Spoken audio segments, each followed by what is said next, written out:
Check one.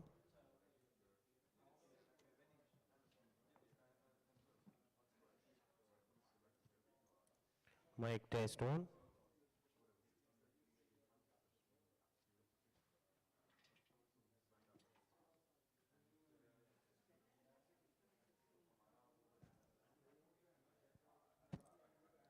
इधर आओ बल्कि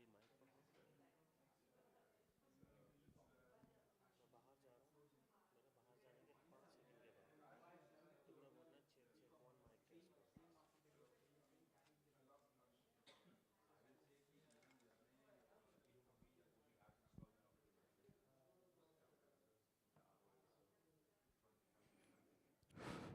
mic test Check one. Mic testing. Check one. Mic testing.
Check one.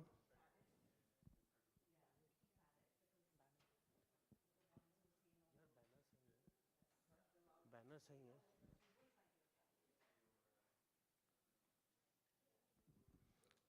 check one mic test one. Check 1 2 3 test.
Check one.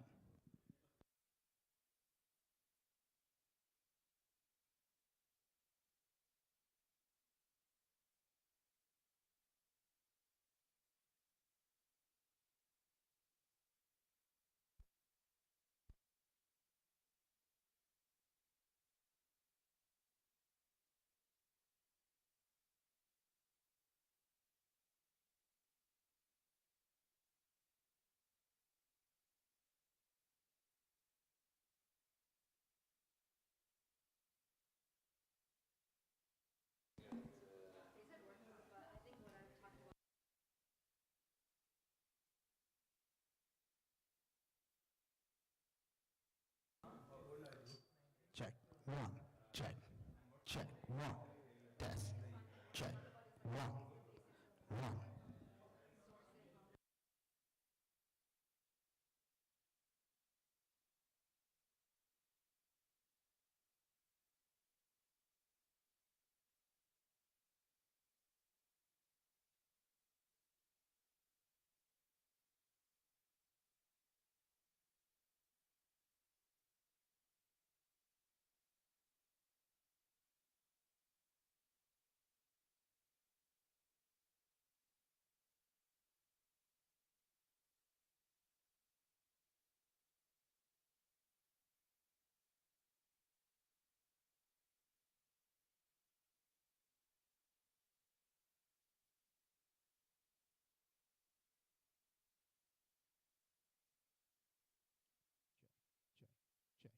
Check, check, check, check, check, one, check, two, check, check, check, one, check, two, test, one, one, check, check, one, test, check,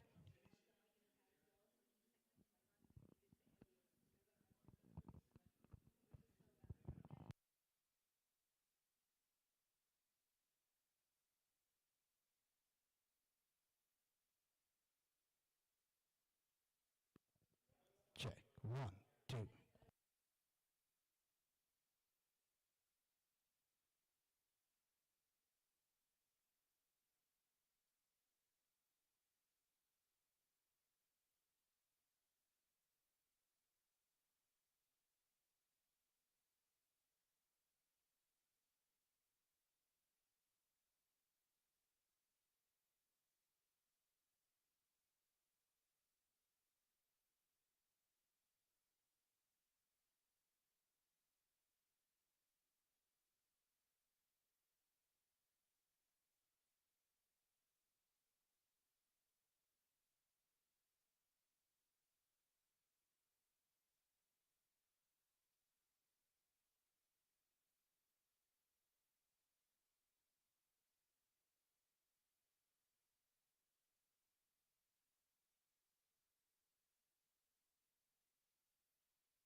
check, check, one, check, check, two,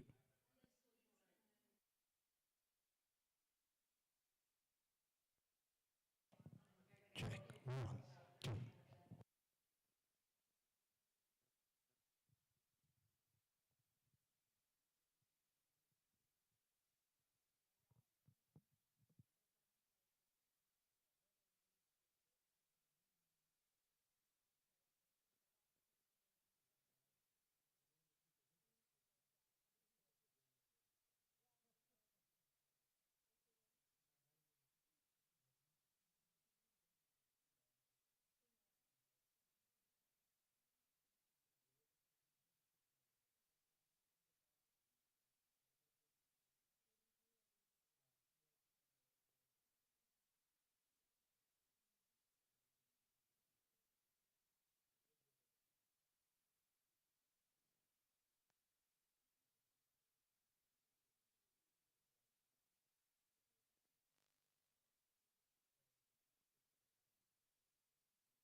So we're going to introduce the panel now or afterwards? How will it work? Because I thought we'll do the workshop first. Correct, yeah. So should I introduce Humaira first or I'll let her introduce? Um, or do you want to take over and say we'll start with the, Okay, so I'll say that we're going to start with the workshop, yeah, which will take about 15 15 minutes, yeah, and then we'll move to the panel discussion. yeah, And I want to take this opportunity to introduce one of our panelists who will Yeah. conduct the workshop. I will introduce the other panelists when we start. we might take 5 extra minutes to start.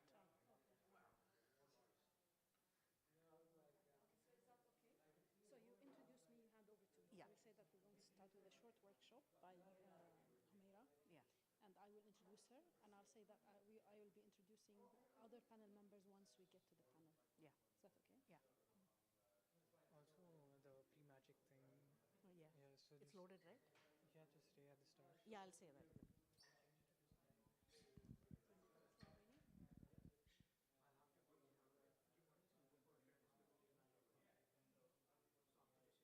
Oh. Oh.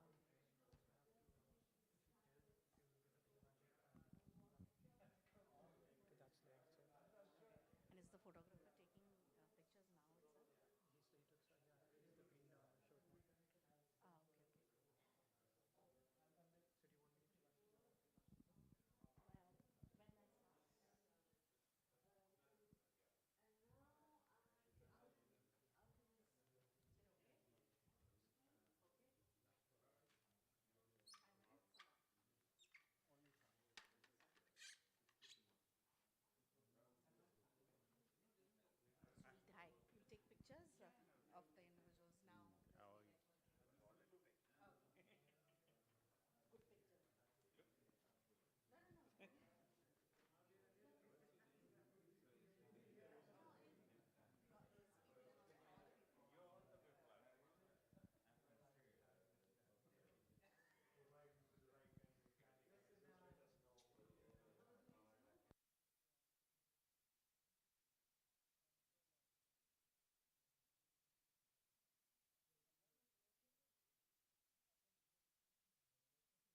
Hi,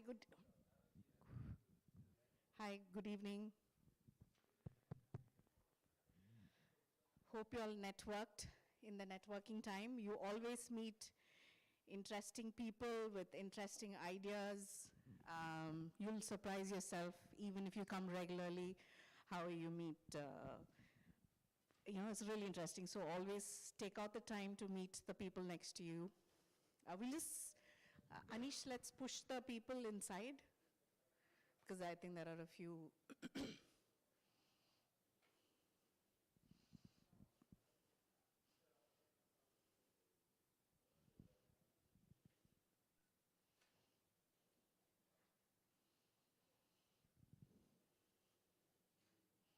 Come forward, gentlemen. I was always in the last bench.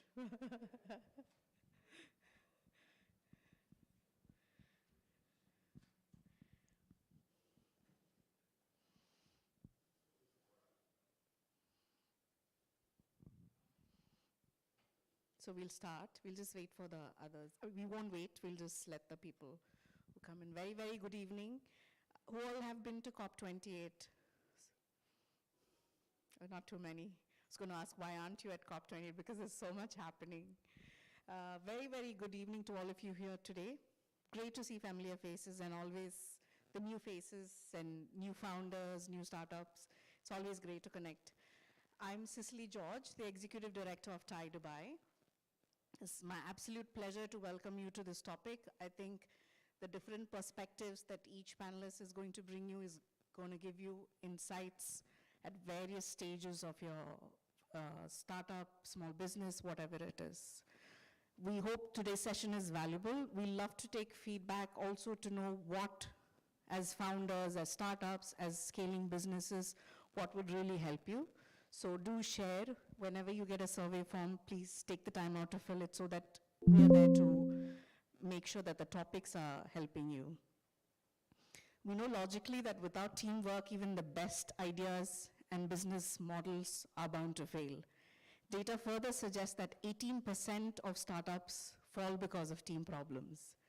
Another statistic suggests that 14% of startups fail because they don't have the right teams. 7% of startups fail because of disharmony among the team and investors.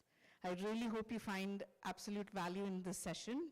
Before we begin, a little bit about TiE Dubai for the new faces. I know there's a lot of familiar faces. I'll be really quick about it. TiE started as a conversation in Silicon Valley in 1992, and today there are 55 plus chapters in 14 countries. How we function is mainly on mentoring, networking, education, funding, and incubation. So while we have a global access, we're very regionally focused on what is required for the regional ecosystem. We have a mentorship program that gets access by cohorts, so do keep a lookout whenever it's announced. A great one where, as founders, you get support from seasoned and successful entrepreneurs who will help you navigate your startup journey better. We'll conduct mock pitch sessions. Hi, Elena. So she was there at our last mock pitch session. So there's a lot of valuable feedback that you get from there and get you investor ready. Then we have the TiE Women program, which we conclude recently at GITEX. We had a Saudi winner win at the global finals. We've been running it for the last 4 years. 5th years will be launched next year. A great program. You get access to equity-free fund money, access to network, access to workshops. It's a great channel for women entrepreneurs looking for support. We also run a program for the youth, for students in universities, which will soon get launched for the next year. We take the winner to Silicon Valley, get you exposed to potential equity-free money. This year, I hear it's $100,000 in cash, plus in kind. So it's a lot of, you need to tap into it, make sure you hear about us. The best way to keep in loop is to follow us on all the social channels. It's TiE Dubai on Instagram, LinkedIn, YouTube. YouTube has a lot of sessions that has been previously done. If you want to access those topics, it's been done by some great speakers. Yeah, just look for Thai Dubai on all the channels. Very special thank you to all our charter members who makes the chapter function, to the board who really runs it, and to today's panel and moderator. It is my absolute pleasure to introduce our moderator for today, Abir Nijme. She is our charter member. She is a management executive experienced in telecom and tech with key expertise in strategy, enterprise marketing, business scale-up, digital transformation, and innovation. She has led strategic B2B digital transformation initiatives for a regional telecom group, developed the corporate innovation ecosystem, and created strategic partnerships to extend technology enterprise solutions. She has also set up and scaled the regional business of an insurtech. She is passionate about creating impactful businesses and leverage technology to improve lives. Absolutely wonderful person. Abir, it's my absolute pleasure to welcome you today. Thanks, Cecily. Hello, good evening, ladies and gentlemen, and a warm welcome to this Thai event, which is about building your dream team. And I would like also to extend... Yeah. So there's, we actually have a new, it's called Pre-Magic. You'll see a QR code on the screen. All the photos from today where you are, you will get it directly on your email or WhatsApp. So when the QR code comes, just make sure you click and register with your email and number. So when you leave from the event, it will come automatically to you. It's a cool tool. Check it out and tag us when you post it. Sorry. No problem.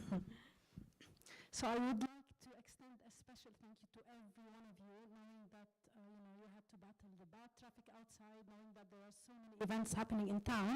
However, you made the wise decision to be here with us, so thanks again. For our event today, we're going to have two parts. The first part is going to be a workshop.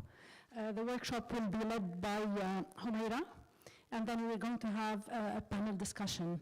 So I will start first by giving a quick introduction about Humaira, and then we can kick off the workshop. It's going to take 15 minutes, okay? So Humaira is the founder of Valsey, which is a global hiring solution connecting companies to top candidates around the world for full-time roles.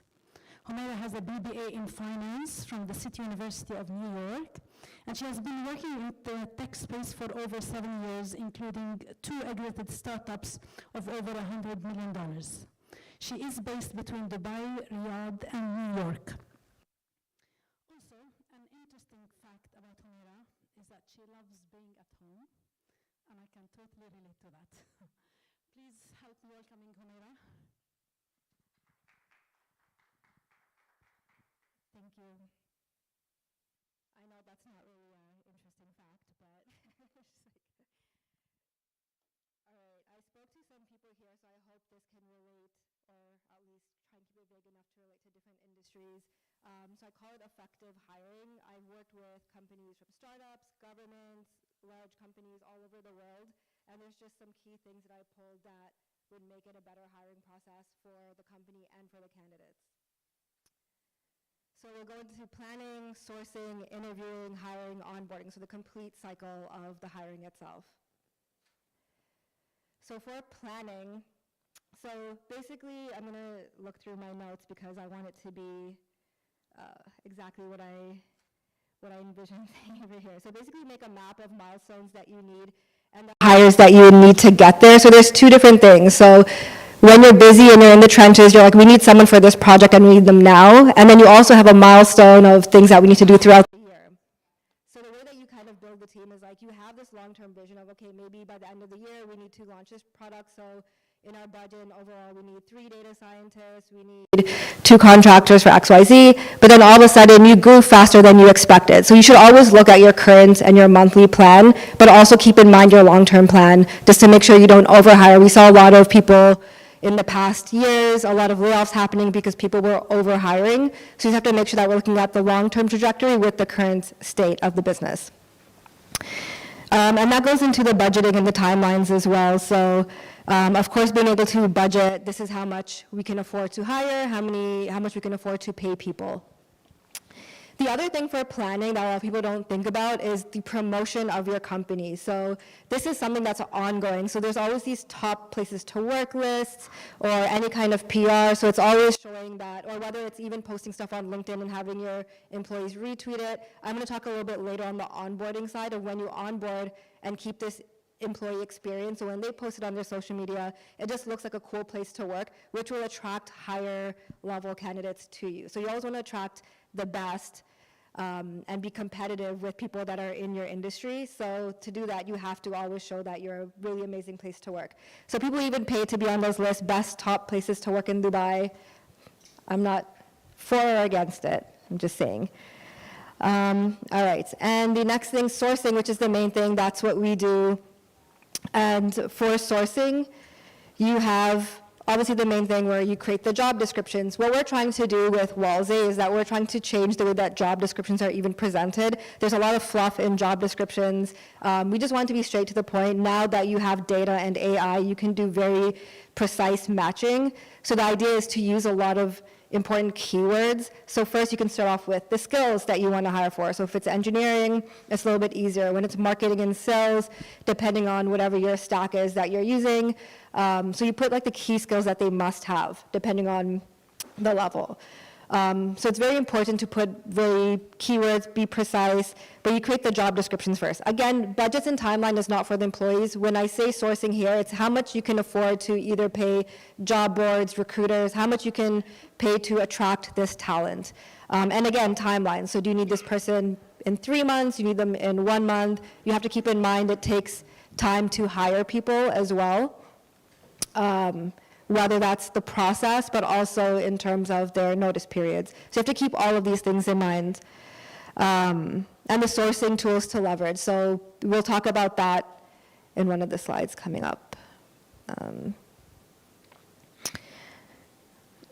So the interview section is also very important, one of my biggest dilemmas, because I can take the company so far and be like, all right, here are 10 candidates, that would be amazing. But then each company has their own interview process.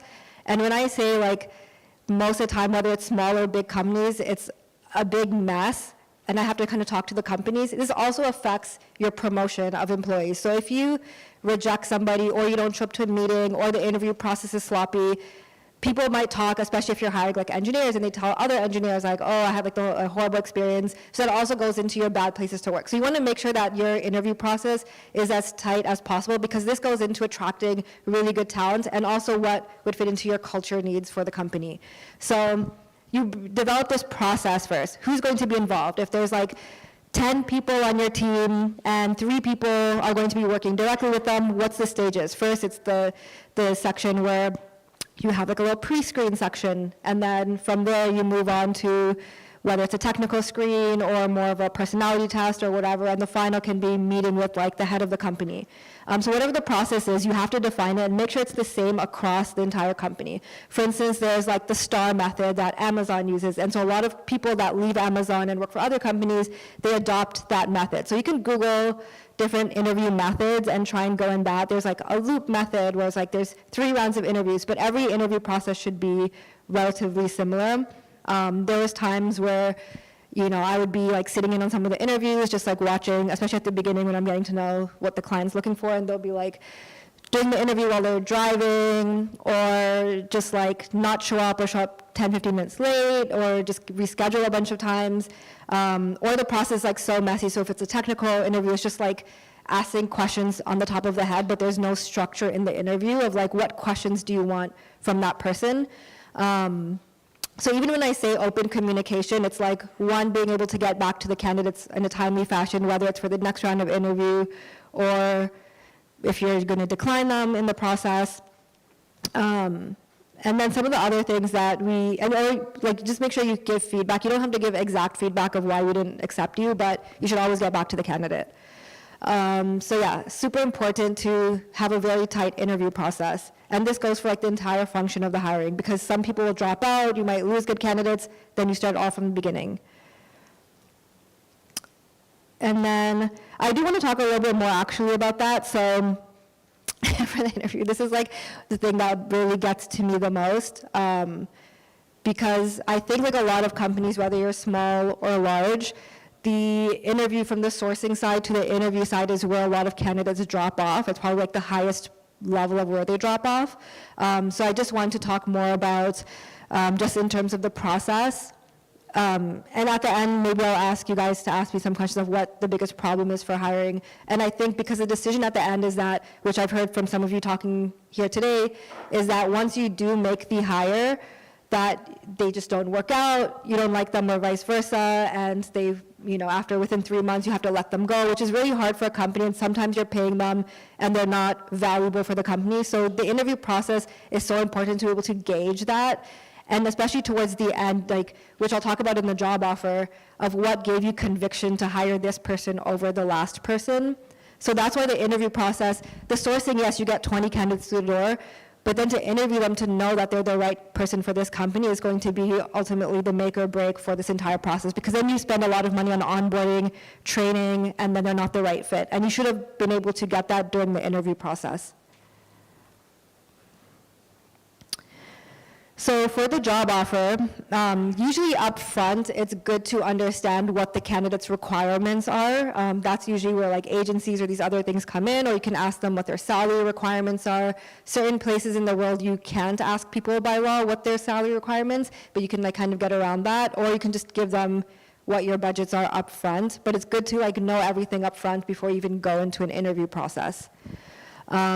Super important to track, because maybe you had 3 candidates in the final round, you can only pick one, but then another role opens and you want to gauge with some of the older candidates, which I've seen happen in the past.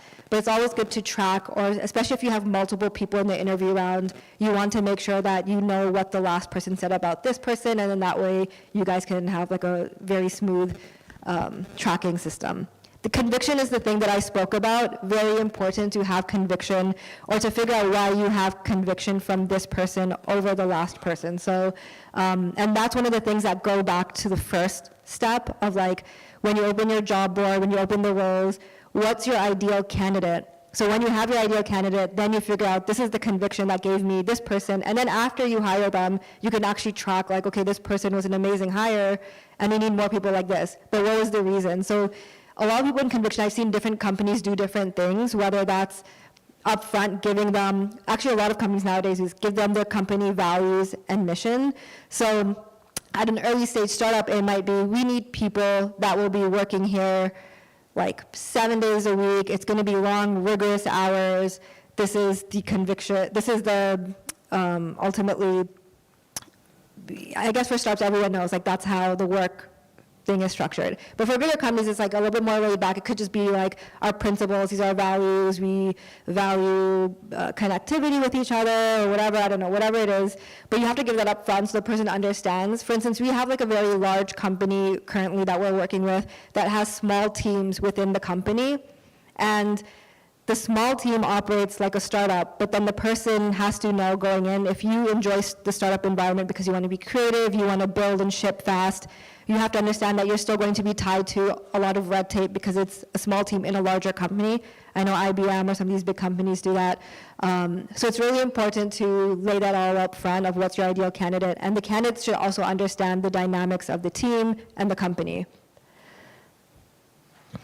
Onboarding, like I said, this is super important, and it goes all back to the beginning, where you can have your onboarding material swag. So say on the first day you have, you know, like your hats or your notebooks or whatever, like a very nice experience coming in.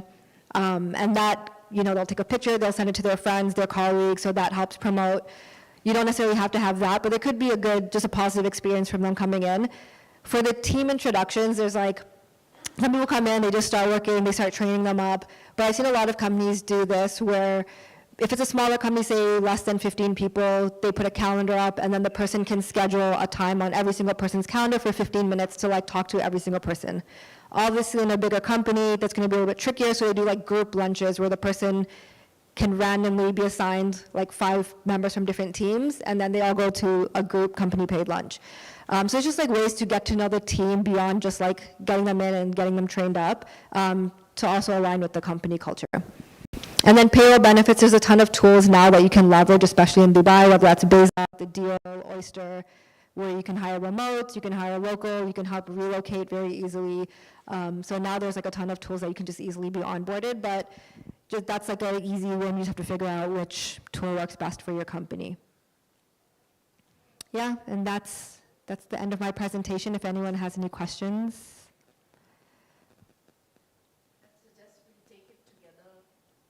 Yeah. Okay.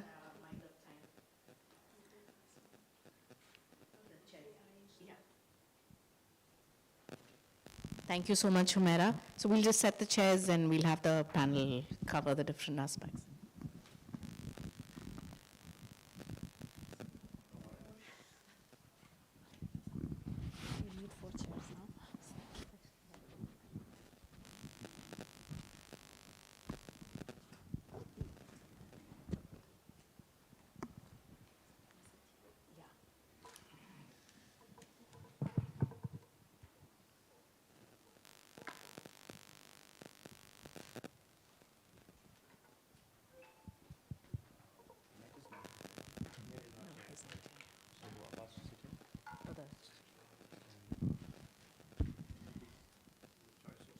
Sit in the middle.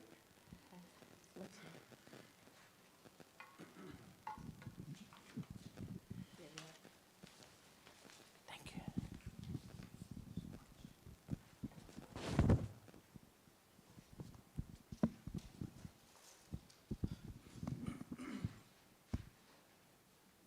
Okay, so welcome back.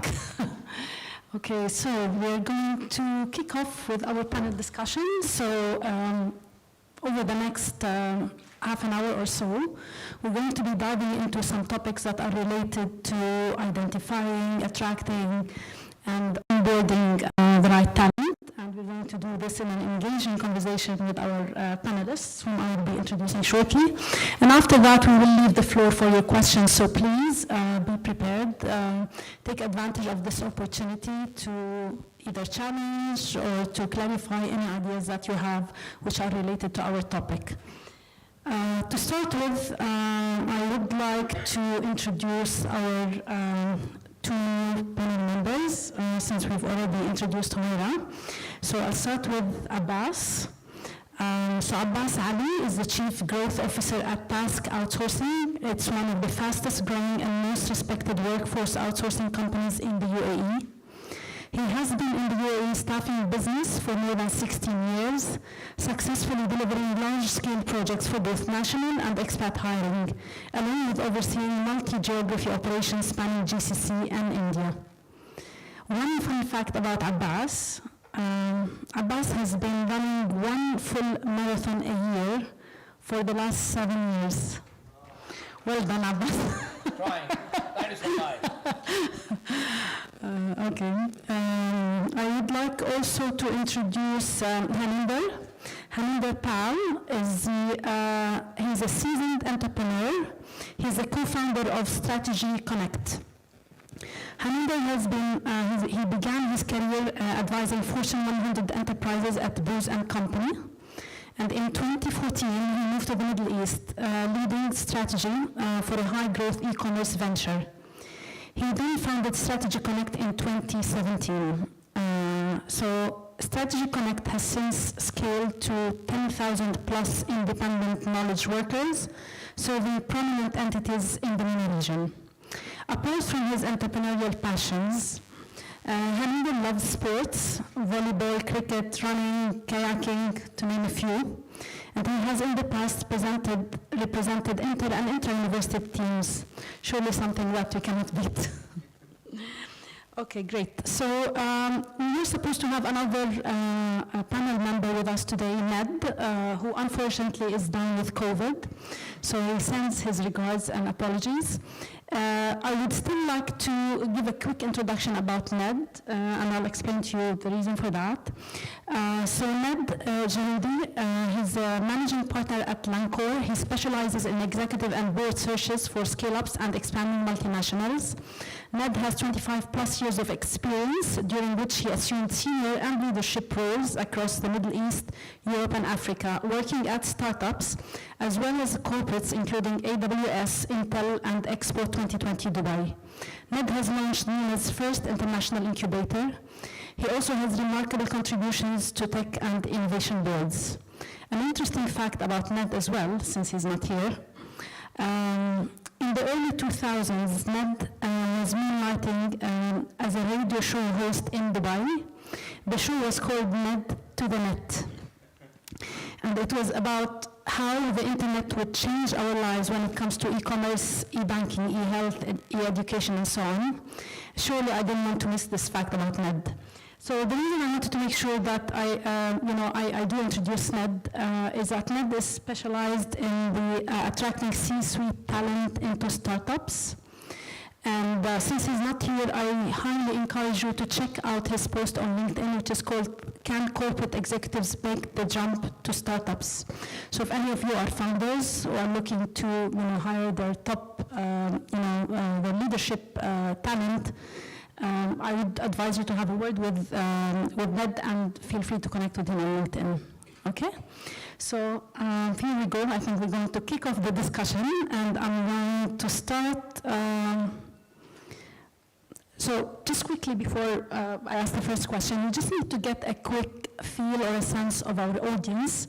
So by show of hands, who is working right now for an early stage startup?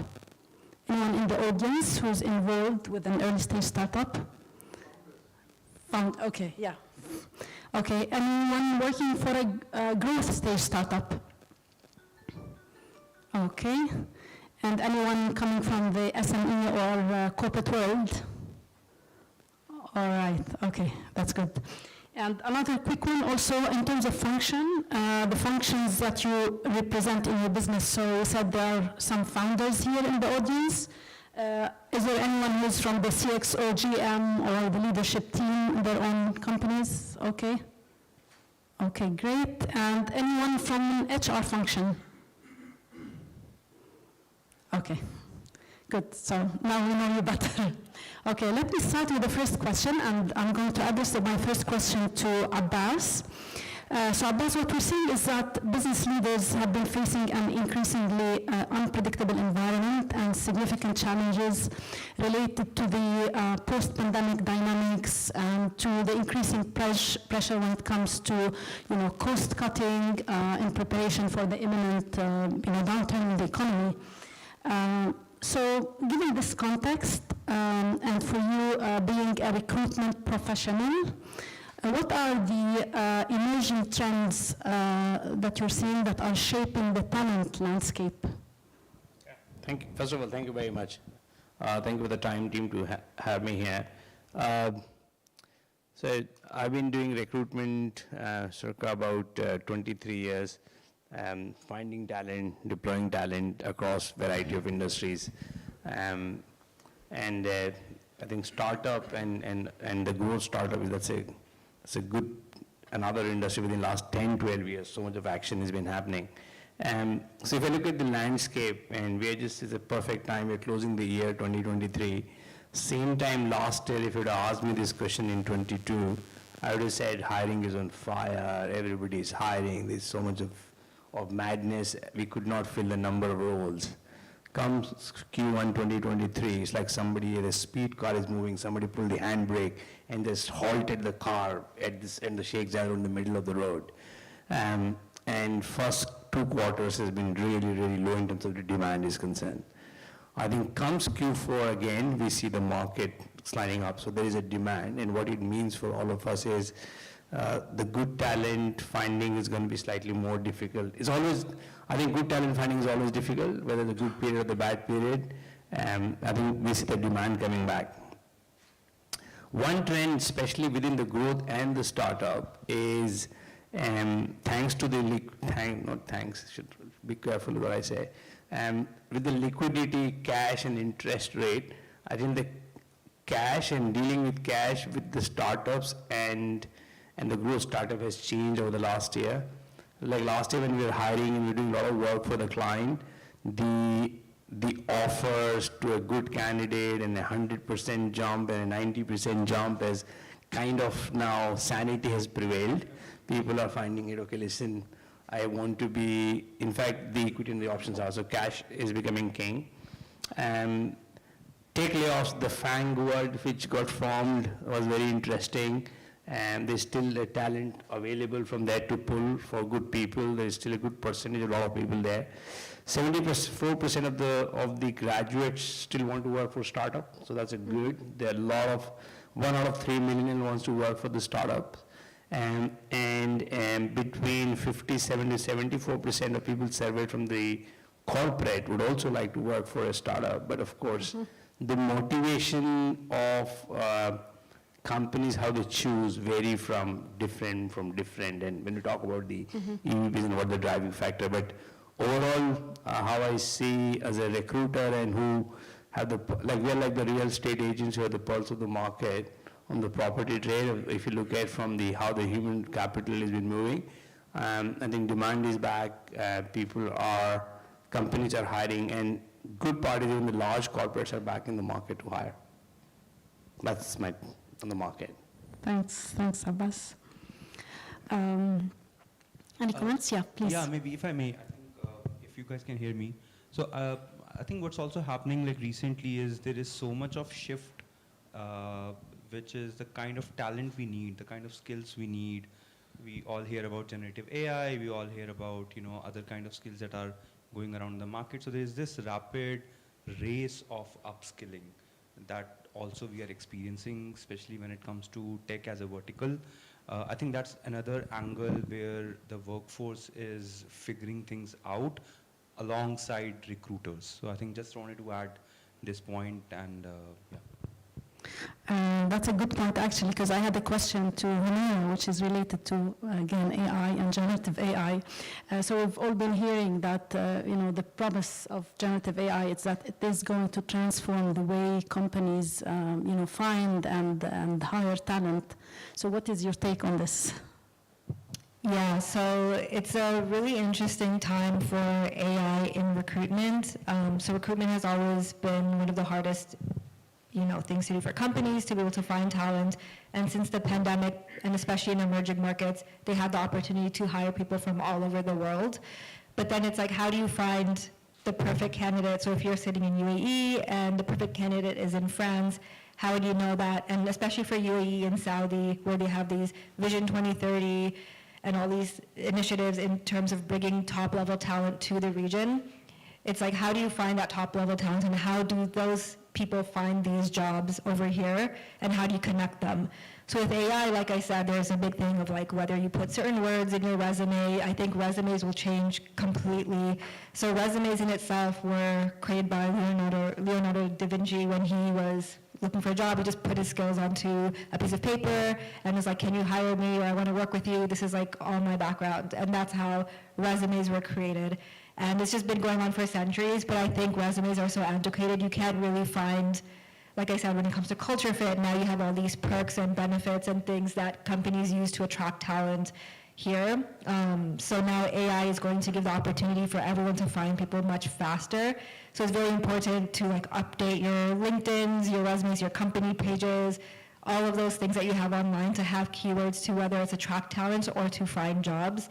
Those are going to be super important. Now they have the large language models, and the idea is being able to extract things from even your social media and everything to be able to find you that perfect job beyond what's on your resume, which is your experience and your education, which is like your past. But what kind of job do you want in the future? What's your team size? What industry? Where are you willing to relocate? How many kids do you have? Do they need to go to school? A bunch of different factors that can get you the perfect job for your life, and vice versa for companies to be able to attract talent. Great, thank you. So my next question is to Haninder, and it's related to the gig economy and on-demand talent. So we know that in the region here, the adoption of the gig economy has, increased recently, and we're seeing more and more, companies depending on on-demand talent to meet the talent needs that they have in an agile, flexible, and cost-effective manner. So Haninder, what advice would you give to our audience today to leverage on-demand talent to achieve a competitive advantage? No, I think quite an important question that we are also seeing in the market. So what we are seeing is when it comes to thinking about leveraging gig economy specifically for specialized talent, right? These people are not Uber drivers or they are not like delivery people. They are highly skilled people who have decided not to go for a job. They are looking for something that they are passionate about. They will only take up a project that they like. So they are very choosy. So that's the kind of workforce we are dealing with. What we have seen is as startup founders, there are two variables to think about. First is what stage your company is. Maybe you can choose seed, series A, series B. That could be one way to think about the maturity of the company, or revenue could be one way to think about it, or maybe number of people you have. The second key variable is about the capital you can flex. And what happens is the gig model works in two ways. First, if you want to do rapid experiments, as a company, you need to maintain the core. Core cannot be given to contractual workforce or gig workforce or freelancers. That you have to maintain and preserve. For rapid experimentation, you don't want to disturb the core workforce that's working on your product, operations, supply chain, whatever it is. So that's where I think you can really add a lot of value. You can have a rock star, maybe pay them 30–40% more compared to the premium in the market, but have them solve your most complex problem. Make that solution as part of the core, and hence you go on. The second way to leverage gig worker is augmentation. So, which is you might have core workforce, for example, let's take an example that you have designers working on your application, but you know that there are new feature that needs to come out, but my designers are busy in shipping my core platform, V1.0, let's call it. But you can have this designer come in and say, hey, these are the 4 app screen like designs that I want to do. These are my brand guidelines, color palettes, go and do it. So at least the 70% of the work can still be done by gig worker, and you can then absorb that work and the core workforce takes in. So these are the two ways which we have seen consistently founders using gig workforce in a very solid manner. Obviously the mistakes are if you're trying to look for a CBO, fractional CBO. CBO is a core part as a company, or even for that matter, CFO is a core part. I do understand that for early stage, CFO is not required, but just few examples just for, for consideration. But I have a follow-up question on this, and from my experience, I mean, when you're depending on freelancers or remote workers for certain jobs, there's usually an issue with the quality. Yes. So how do you manage this? We have learned hard way, right? We are here in the business for 6 years. First 3 years were disastrous. Quality, managing the timelines, we learned it hard way. I think there are two things that we have done consistently. First is the vetting part and having the expectation that this is the segment of the gig workforce which will be available full-time on a specified period of time. This is a workforce that wants to work part-time basis. They will never be available for the full-time role. So that classification tagging is one way to do it. Second way is if you are onboarding a gig workforce or a gig worker, you need to understand what kind of work they have done in the past, which is references. So we go really deep into references as a part of our application process. Once their resume are summarized, we ask them where you have done this particular work, submit examples, submit the references, so on and so forth. So that vetting process we have taken some time to think about, to really institutionalize, to understand if this person has done program management at an event company, could be a fit for COP, for example. I think a few weeks ago we deployed 5 consultants for COP within 12 hours. And it worked out beautifully because of the hard work that we had done for last 6 years. So quality is a major concern, and I do agree with that. So it's really important that if you're using a platform, you understand it's not just saying top 3%, top 1%. You get to understand the process they have used to really vet this candidate. So I think those are the initial thoughts that we have at least deployed for ourselves. Thank you. Okay, so my next question is to Abbas. So in the wake of the great resignation and since we're currently in a highly competitive labor market, and this is what what you've mentioned earlier, it has become more and more challenging for employers to attract and retain good talent. So my question would be, and this is in a way, it is pushing employers to rethink the employee value proposition and to think beyond the material factors, which are the pay or the benefits or flexibility. So they're pushed to think beyond that. So from your experience, what do you think an ideal employee value proposition would look like? What would be the ingredients for that, other than the standard, things that we know? I don't know if that exists, but I think say that again. Military secret, okay. Hopefully we will get to know that. I wouldn't even say that dream team is also an oxymoron, right? There could be a dream of a dream team with the attrition and retention and everything else going on. But I feel, in my opinion, so there's a lot of data and science, right, about EVPs, and I think there's a lot about purpose nowadays. Everybody wants to work for a purpose-driven company. There are buzzwords of sustainability. I want to work for a green company. I'm a father of a 16-year-old. My daughter has a completely different vision of, from how they're influenced from everything from the internet, right? Don't know, politically, like ban Coca-Cola buying to Starbucks to McDonald's to Black Lives Matters to purpose-driven is so high. But I think if you look at data set as well, and I think especially in the startup and growth company, the EVP is lots working with the product, the kind of business they are in, the founders they work with, and what's in it for the long term. I think is really, really driving strong. So whenever we speak to candidates, and before to your question, I spoke to 5 of my colleagues who runs one of our business called IQ Perm, which is into technology staffing, and they focus and specialize in startup and growth companies. And they say whenever they're speaking to all the candidates, a lot of time the conversation first revolves a lot of time around who is the founder and what's their background, who will I work for. The personal connect is so strong and they feel so inspired by whose journey it is. Money is a threshold, right? Nobody wants to gonna take a pay cut and come, but sometimes in fact there are cases of that. There's a lot of conversation on mental health, and people are talking a lot about culture, and they ask a very simple question: if they're failure, do the founders scream? Do they throw things at us? Do they use F&Bs very regularly?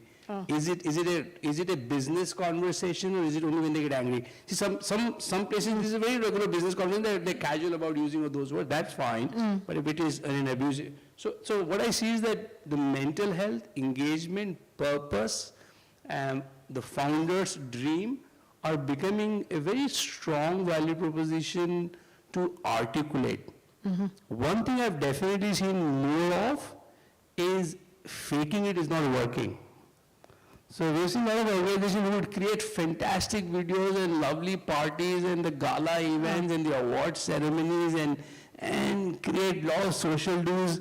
But you know what? People are very smart. My advice is that people know people, they connect, there's a one-to-one, and generally human beings are, when one-to-one, people don't lie as much as right. So somebody will pick up the phone and say, I want to talk to you, I'm talking for a job, can you give me, and they would say, how is it? People actually spill it out, right? And generally, if you want like-minded people to come, people are being honest. So for me, the value proposition is health and well-being, engagement, purpose, what's your story, and especially within that, if the corporate world is completely different. I would say if you're working with the Etisalat or EN or Emirates, then you know how many ID90 tickets I'm getting and how many gigabytes I'm getting free. It's all because more important versus the startup and growth journey. Actually, I do definitely agree with the last point because I've worked in both worlds, the corporate world and the startup world. And I think in the startup world, those things do matter much more. So yeah. And this is on the gig part as well, right? So I think that's a very interesting place as well, that people are also even picking up the projects who they want to work for. They sometimes who they align, the value systems are not aligned, they don't want to pick up the project for companies like that. Absolutely. We have seen people who, like, they were getting paid more, and after the conversation, understanding what they will be working on, they said, no, like, I will not do that. On the contrary, we have seen like ex-senior folks from McKinsey getting a project at lower price because the impact they could see on the project and the network that they would access was far more valuable. Right? So Yes, I think the story runs matters. deep. Yeah. The story really It matters. does. Oh, great. Thank you. Okay, so the next question is to Humaira, and it's related to talent marketplaces. So we've recently been seeing more and more talent marketplaces that are coming up, and that's for both like permanent and part-time or temporary placements. So my question to you is related to startups, and do you think that startups should fully depend on talent marketplaces when it comes to fulfilling their whole hiring needs? So it really depends, again, when I was talking about budgeting and stuff, to understand maybe what their business model is. I definitely think you can leverage it, and it depends on what type of marketplace. So previously, I was one of the first hires at Vettery, which acquired Hired.com, which is like a reverse job board. So we vet every single candidate on the platform, but it was all like tech and sales. So it's like high level ones. So especially engineers in the US were very hard to attract to your company. You're competing with some of the top companies. And again, it's like they want to know the company values, they want to know the compensation, they want to know like a bunch of things. There's like a reverse job board. So now companies of all stages can now compete for the same talent as like Netflix or any of the FANG companies. So in that case, it was very helpful, but I think at that time, it was very useful for the local talent. Like New York companies would hire New York talent. And the way that we developed it at Wells, it was like international, like a decentralized marketplace. So we have companies in California, in China, in UAE, in Saudi, different places, coming onto the platform and being able to hire candidates from different places, and they can filter through relocation, remote. So with marketplaces, of course, because everything is digitized, it's much faster because you can log in at 3 in the morning, you can't sleep, you need to hire someone, you log in, and you're able to filter through. And now with AI, you can do high-level matches. So like if you put a job post up that you need to hire a marketing director on your ATS, and then it comes into our pipeline because we're connected to like Level or whatever, you get instant matches of people that are very precisely matched. And for the candidates, these are people that are not actively looking for jobs. So for them, it's a no-brainer. If you go and post a job on a job board, you're going to get thousands of people that apply. Less than 4% of people will be relevant. But with a marketplace, you can make direct like offers. These people also don't have to constantly log in. For them, they just create an account once. They get an email anytime a company sends them an offer. They get the offer directly. They can either accept or decline it. So it's a much faster process. You can see everyone and everything up front, like salaries and everything. So for me, of course, I'm biased, and for me, I think marketplaces will be the future. We just have to obviously keep fixing it and iterating it when it comes to AI and stuff. But I think, obviously everything is digitized. It's an easier way to hire people from all over the world. And you can use it in all types of like industries and markets. Right now we're doing like tech and sales on the marketplace side, but once you get the algorithms right, then you can just open every vertical essentially. Sure, but I mean, how about the offline channels and, going through the traditional channels, talking to recruiters or, searching through networks and connections? Don't you think, my point of view, I agree with you that AI is the future, online is the future for sure, but I still believe that there will be a need, probably, to have a hybrid approach. Exactly. Which is a mix of, So there's one thing of like AI that I always talk about is that a lot of industries are we haven't reached the stage where or supposedly haven't reached the stage where AI is emotional yet.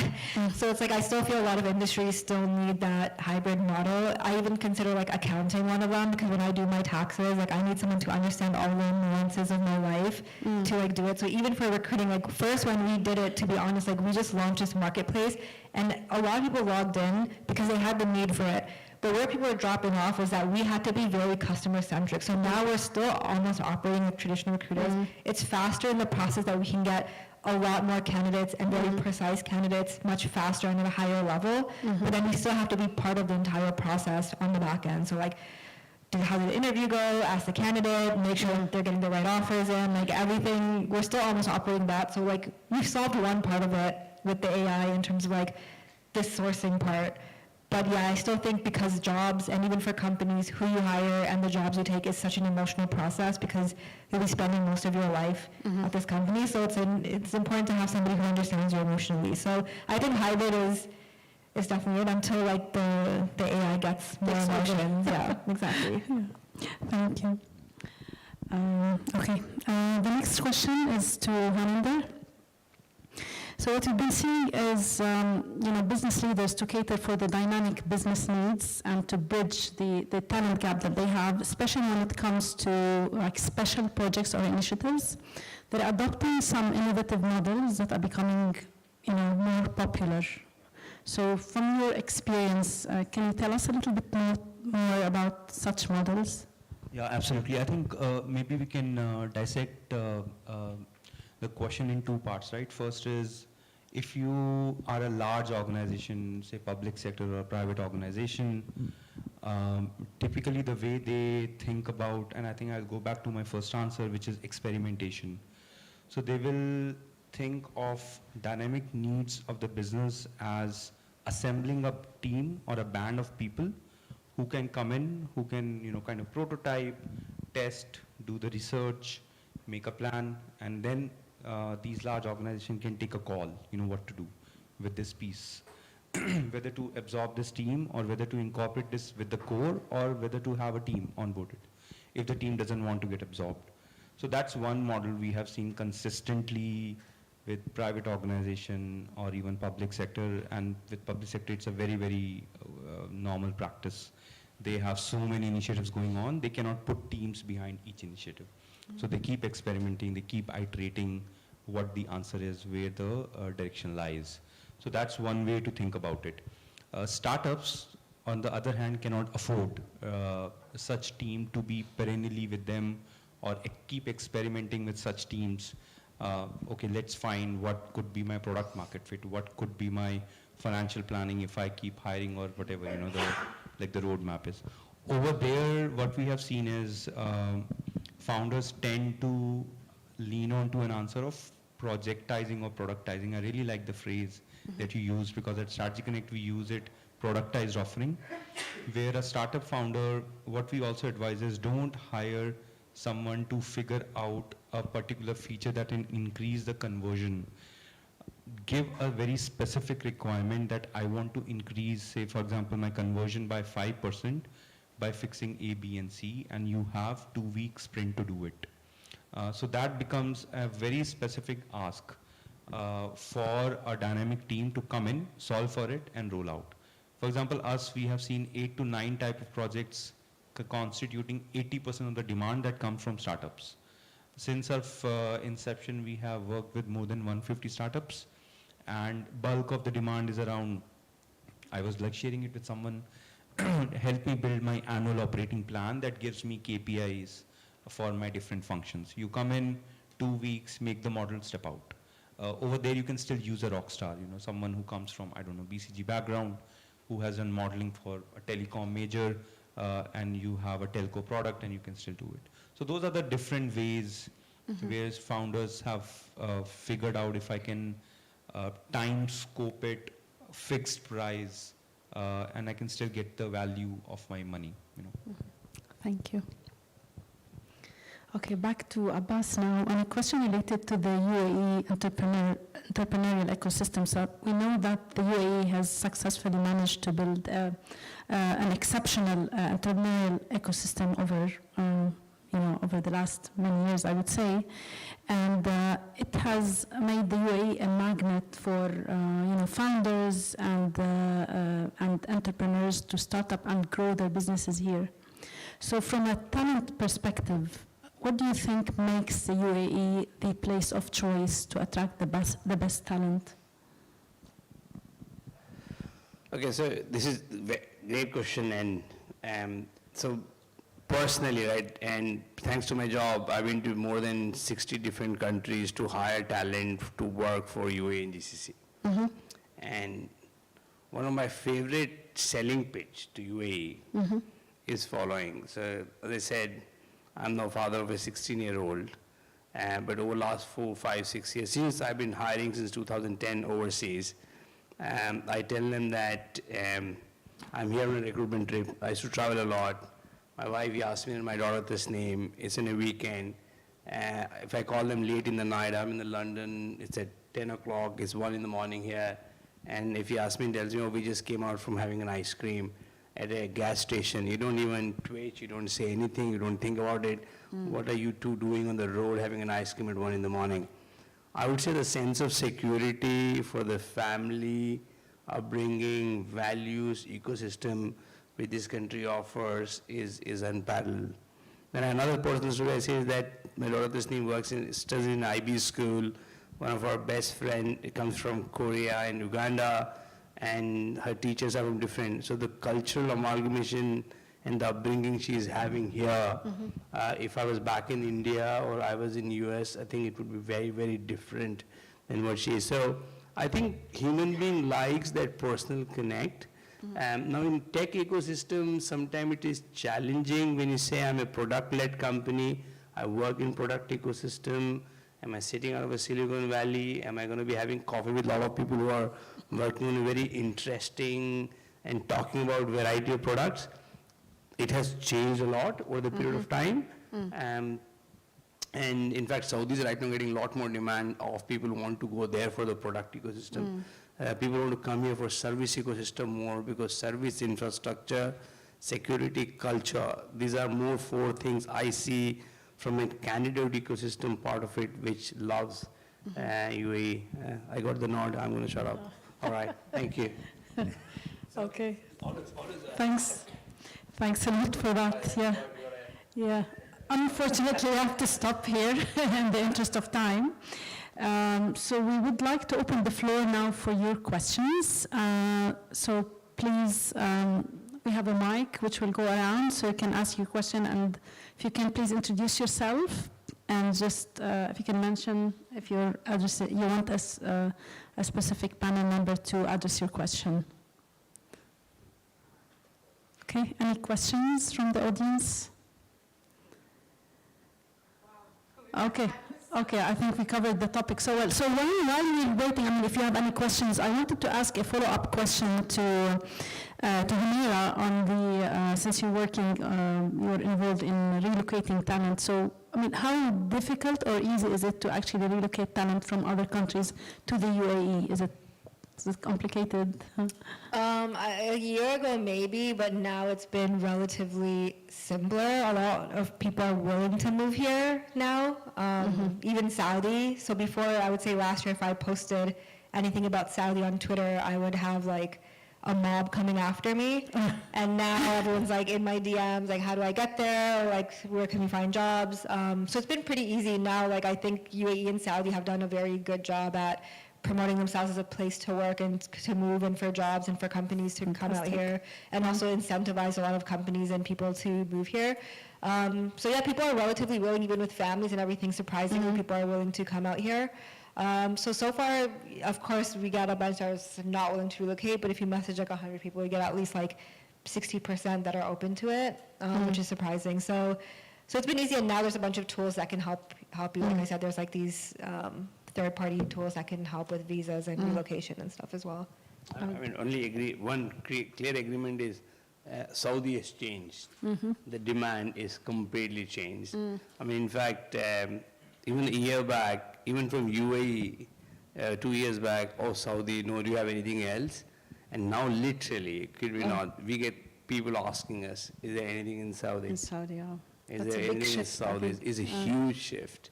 And people being courageous also to go and live and see that. And I'm sure some of you have been trying to Riyadh or anything. That country is changing by the day and the week, which is incredible. Fantastic. Any questions from the audience? Okay, Sanjay.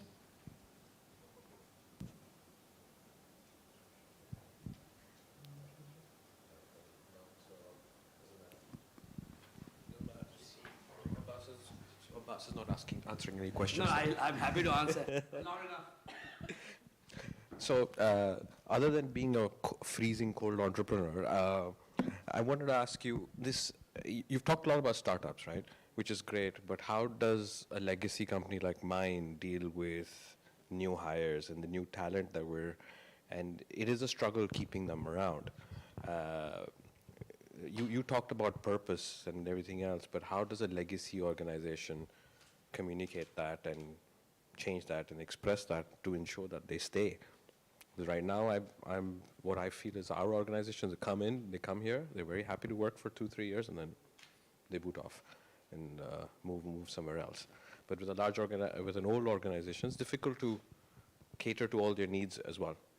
So how do you suggest I address that? Go ahead, Aninder. So I think there are two ways to deal with it, what we have seen, right? Maybe first is, for example, I saw one SME that does plastic manufacturing in Quain. They wanted to prepare something to draw bank like credits. But then because of that short piece, part-time, we were able to attract a super premium talent. Since it was projectized, it was something that they could afford, and they got a world-class output, right? As if they would have hired an MBB. So that's on the zone of, if you want those short bursts of premium talent, right? That's the best way to go about it. When it comes to 2 to 3 year cycle, and we have seen it a lot over here, I think what we have seen, the recruitment team at these organizations, they always have this pipeline of how to deal with refreshing the candidates. Obviously, there's a lot of work that comes with employer branding and all the good work on purpose and narrative and how to change, which is a long-term game, right? It's not something that you can change very quickly. But tactically speaking, we have seen recruitment teams within these organizations plan because they have a pulse. I have seen many examples, large organizations, small, like Kareem, Lenskart. I've seen it, that's how they think, that's how they operate. Obviously, there's this long-term thinking on how can I correct the narrative, but hard problem nonetheless. Completely agree. See, my take is this too. In a lot of legacy businesses and owner-driven business, if it is, or even the large corporate, first break a lot of walls, literally even the physical walls. Even if you go to Etisalat office, when I started going to them from 2008 onward, my first meeting in their HOBB building, they used to have these big walls. Then used to have big shelves. And now if you go, it's all one floor. The visibility of able to look at Sanjay also and that he's also working is phenomenal in young people's mind, that there's a transparency exists. I think there are two critical hires in your team if they can get the seat on their board. One is if you have a new HR head, not the old HR head, just because somebody coming new in the market will help. Second, a marketer. And a lot of time, I think every organization does something great from a purpose point of view. Even if you're selling aluminum, there is some larger thing of a house and erosion, you can create a story which people want to hear. So when we are in a people staffing business, right, we say creating opportunity, impacting life. And when I speak to somebody new hire, I say, listen, think about sometime if a promoter who works on our payroll, whose family is in Manila or in Pakistan or Bangladesh, and is this 3,500 dirham salary, delays by a day, somebody's medical bill, school. So for us, that payroll transaction is so sacrosanct, and that ability to tell every new hire we do that why that transaction is so important. And I think it's just this, and human beings can relate to it. So for us, those 3-4 things, and every organization I've been working with, those changes have done, and I think have a lot of chat around people walking around the office. It will help. I'm sure you're doing that already. Okay, yes, please.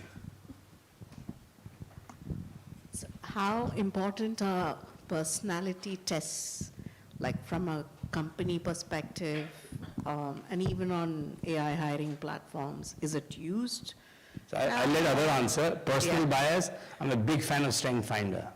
Sorry, what? Strength Finder. Big advocate. As a platform? You said about the test, right? Like the personality test to understand. Yeah, so Strength Finder is a Gallup's good old Okay. Fantastic tool. You get your top 5. I would get all my team to do it. And in fact, does magic for me. I'm a big believer in it. And if I'm, let's say, if I'm starting a company which is very heavy execution oriented, I don't want my top 5 strengths of the people who are into more relationship and strategy where I need more of execution done. And if I need strategic people, I don't want execution assets. So I'm a big believer personally. This is tricky for me because I have run surveys like all over asking when we were building this out how important it is for different companies to do these personality tests, and everyone has their different personality tests. All people said no, that they haven't really used it to like get the hires.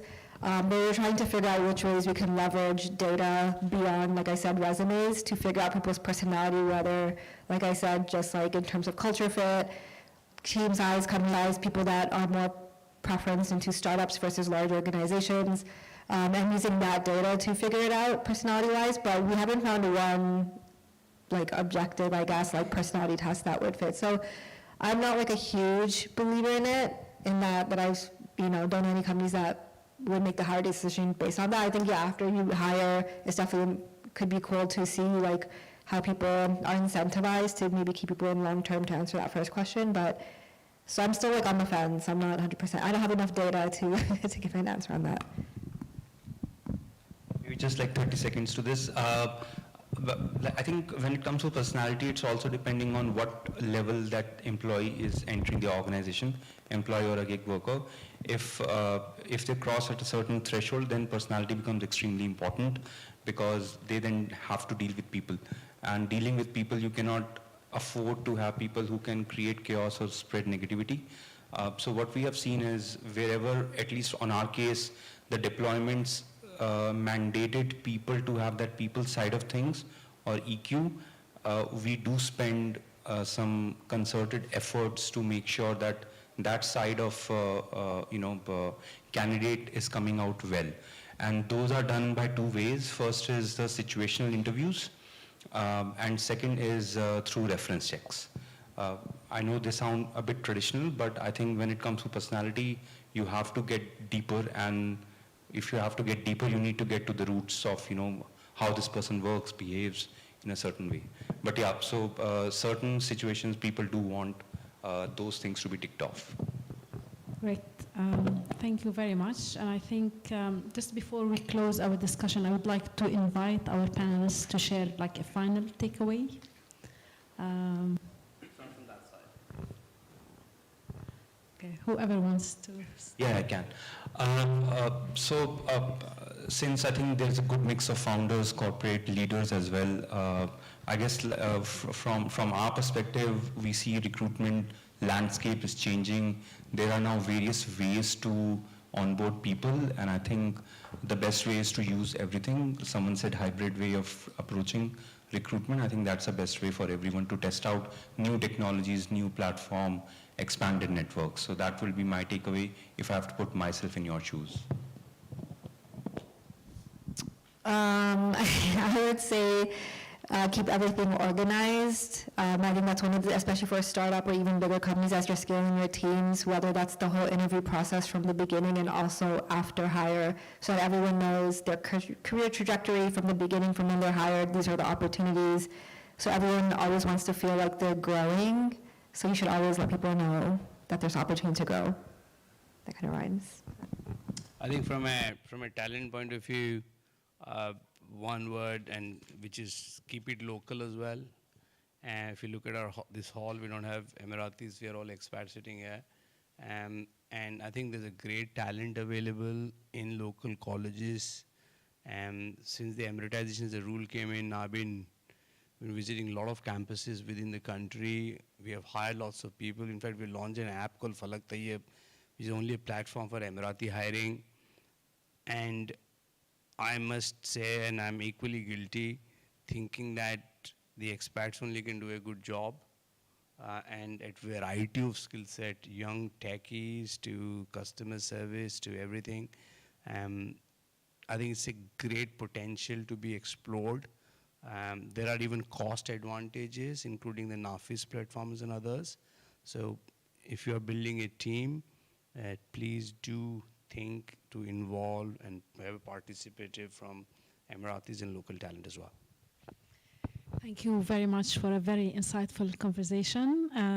Thank you also our audience for being here, for your time and attention. Hope you enjoyed our discussion, and we look forward to welcoming you at future Dubai events. Thank you. Thank you so much, everyone. There's for feedback, there's a QR code as well. So if there's any topics that's challenging you as founders, I'm sure we can make sure that we get it out to you. And yeah, we'll take a group photo. Yeah. Always one need for LinkedIn, yeah, the recruiters.